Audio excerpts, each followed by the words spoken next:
சகிப்பு தன்மை இல்லாத எந்த ஒரு தேவனுடைய மனிதனும் கிறிஸ்துவின் ஐக்கியத்தில கட்டப்படுறது கிடையாது.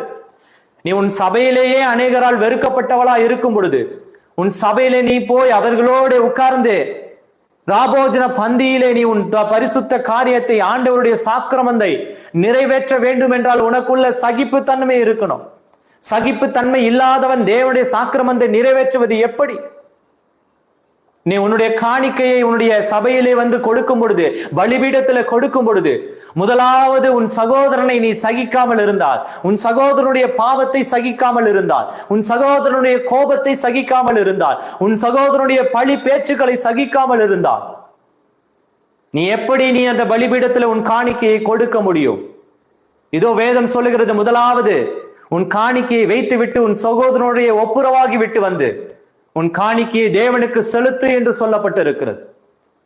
சகிப்பு தன்மை இல்லாத எந்த மனிதனும் தேவனை தேடவும் முடியாது, அவருடைய பரிசுத்தத்தையோ அவருடைய சபை ஐக்கியத்திலோ வாழ முடியாது என்று வேதம் சொல்லுது. இந்த வார்த்தைகளை அன்பு சகோதரி இன்று கேட்டுக்கொண்டு இருக்கீங்களா? தேவன் உங்களோடு பேசிக் கொண்டிருக்கிறார். தேவ ஆவியானவர் உங்களுடைய இருதயத்தில் பேசிக் கொண்டிருக்கிறார்.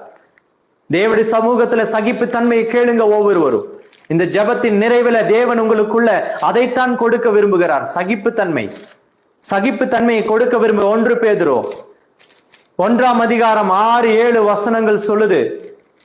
6-7 வசனங்களில் அவர் சொல்கிற இதிலே, நீங்கள் மிகவும் சந்தோஷப்படுகிறீர்கள் என்றாலும் துன்பப்பட வேண்டியது அவசியமானதால் இப்பொழுது கொஞ்ச காலம் பலவிதமான சோதனையினாலே துக்கப்படுகிறீர்கள். அழிந்து போகிற பொன் அக்கினியினாலே சோதிக்கப்படும்.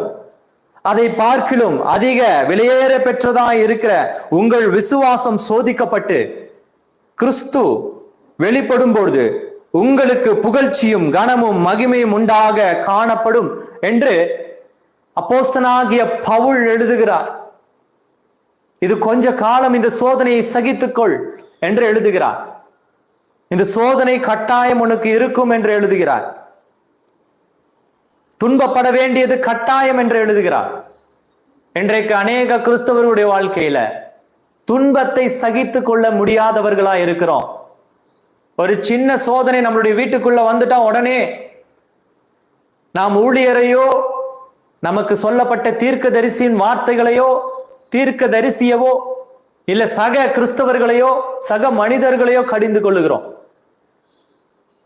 நமக்கு எந்த சோதனையும் வரக்கூடாது என்று விரும்புகிறவர்களா இருக்கிறோம். நாம இங்க தெளிவாய் வார்த்தை சொல்லப்பட்டு இருக்கிறது. சில காலம் துன்பப்படுவது கட்டாயம் என்று சொல்லி, எதற்காக துன்பப்படுத்துகிறார் என்று அவர் தெளிவாக அந்த அடுத்த வசனத்துல நமக்கு சொல்லி இருக்கிறார். எதற்காக துன்பப்படுத்துகிறார்? அழிந்து போகிற பொன். பொன் எப்படிப்பட்டது? அழிந்து போகிறது. அது கூட அக்னியினாலே சோதிக்கப்படும் என்று எழுதப்பட்டிருக்கிறது. இன்றைக்கு இந்த உலகத்திலேயே மிக விலையுயர்ந்த தனிமம், அனைத்து மக்களாலும் அதிகம் விரும்பப்படுகிற ஒரு தனிமம் என்னன்னா பொன். இந்த பொன்னை விரும்பாதவர்கள் யாராவது இருக்க முடியுமா?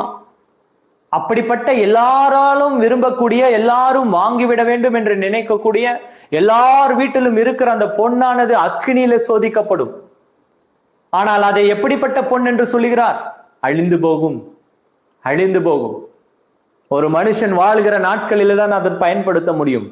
அவனுடைய சரீரத்தை விட்டு அவனுடைய ஆவி வெளிப்படும் பொழுது, அவனை விட்டு வெளியேறும் பொழுது அந்த பொன்னை அவனுடைய சவத்தினோட வைப்பது கிடையாது. அதை வைத்தாலும் அந்த சவம் அதை அனுபவிப்பதும் கிடையாது. ஹல்லேலூயா. அப்படி இருக்கும் பொழுது நீங்க சொல்றாரு, உங்களுடைய வெளியேறப்பட்ட விசுவாசம் சோதிக்கப்பட்டு இயேசு கிறிஸ்து வெளிப்படும் பொழுது புகழ்ச்சியும் கனமும் மகிமையும் உண்டாகும்படிக்காக நீங்கள் பெற்றுக்கொள்வீர்கள். உங்களுடைய விசுவாசம் சோதிக்கப்படும். சோதிக்கப்படும் பொழுது உங்களுக்கு சகிப்பு தன்மை தேவை.